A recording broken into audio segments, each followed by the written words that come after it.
America में अब तक की सबसे बड़ी इमिग्रेशन कार्रवाई हुई है। मैसाचुसेट्स में ICE यानी कि इमिग्रेशन एंड कस्टम्स इन्फोर्समेंट ने एक ही ऑपरेशन में करीब 1500 इलीगल इमिग्रेंट्स को गिरफ्तार किया है।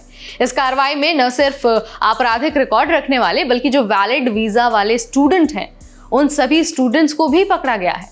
कानूनी और मानवीय सवाल खड़े हो चुके हैं और ये सवाल पूछा जा रहा है कि क्या ये सिर्फ कानून का पालन है या फिर ह्यूमन राइट्स की अनदेखी।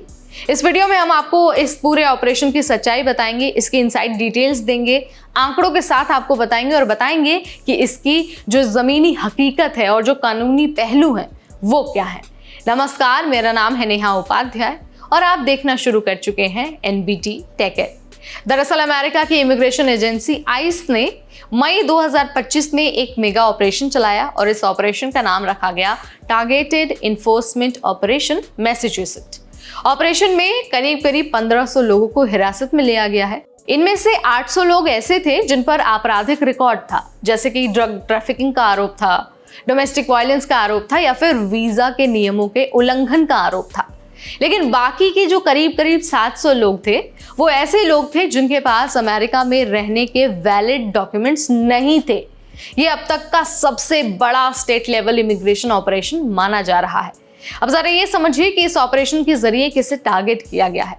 तो देखिए, आइस अधिकारियों के अनुसार उनकी प्रायोरिटी में ऐसे लोग थे जो वीजा की वैलिडिटी खत्म होने के बावजूद अमेरिका में रह रहे थे या फिर जिनके खिलाफ पहले से डिपोर्टेशन का आदेश था।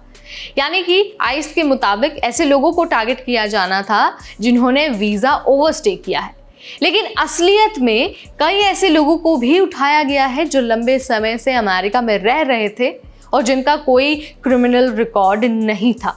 इस ऑपरेशन में सबसे ज्यादा सुर्खियों में रहा है 18 साल का high school student Marcelo Gomes दा सिल्वा का केस। मार्सेलो बोस्टन में एक स्कूल का वॉलीबॉल खिलाड़ी है।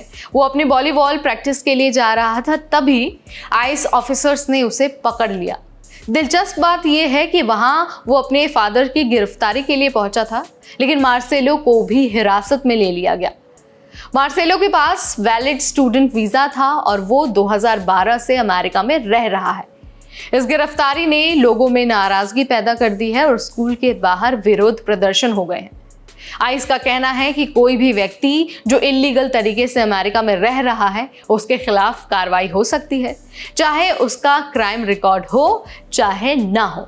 लेकिन कई सारे लीगल एक्सपर्ट्स और जो सिविल राइट ऑर्गेनाइजेशन है उनका कहना है कि ये पॉलिसीज ड्यू प्रोसेस के खिलाफ है, यानी बिना कोर्ट ऑर्डर की गिरफ्तारी, और इससे निर्दोष लोगों में डर फैलता है। बॉस्टन और अन्य बड़े शहरों जैसे कि न्यूयॉर्क या फिर जो लॉस एंजलिस हैं उसको सेंचुरी सिटीज कहा जाता है, यानी कि वो ऐसे शहर हैं जो फेडरल इमिग्रेशन कानूनों के तहत अपनी लोकल पुलिस को इमिग्रेंट समुदाय के खिलाफ कार्रवाई में शामिल नहीं करते हैं। लेकिन आइस जैसे जो संघीय एजेंसियां हैं वो सीधे हस्तक्षेप करके वहां पर कार्रवाई कर रही हैं। इससे क्या हो रहा है कि जो स्टेट गवर्नमेंट है और जो सेंट्रल गवर्नमेंट है उसके बीच टकराव की स्थिति बन रही है। अमेरिका में अनुमानित तौर पर 1.1 करोड़ अनडॉक्यूमेंटेड इमिग्रेंट्स रह रहे हैं। इनमें से लगभग 5 लाख से ज्यादा लोग मैसाचुसेट्स जैसे उत्तरी स्टेट्स में रहते हैं। 2024 में आइस ने पूरे साल में लगभग 1.2 लाख लोगों को डिटेन किया था, लेकिन इस बार अकेले एक ऑपरेशन में ही 1500 लोग हिरासत में लिए गए हैं।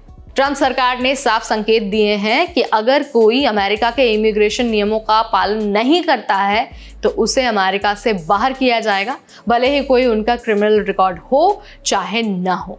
लेकिन इस पर जो डेमोक्रेटिक पार्टी के नेता हैं और जो कई सारे ह्यूमन राइट्स कमीशन हैं वो इस कार्रवाई को अत्यधिक और एक तरह से इलीगल बता रही है। कई रिपब्लिकन समर्थकों का कहना है कि देश की सिक्योरिटी के लिए ये जरूरी है, लेकिन डेमोक्रेटिक लोग और जो डेमोक्रेटिक पार्टी के नेता हैं वो इसे सरासर गलत बता रहे हैं।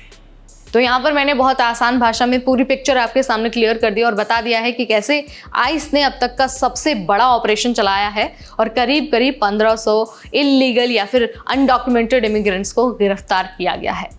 इस वीडियो में फिलहाल इतना ही। अगली बार फिर आएंगे नई जानकारी, नया वीडियो, नया अपडेट लेकर। तब तक मुझे यानी नेहा को दीजिए इजाजत। Keep watching NBT tech add.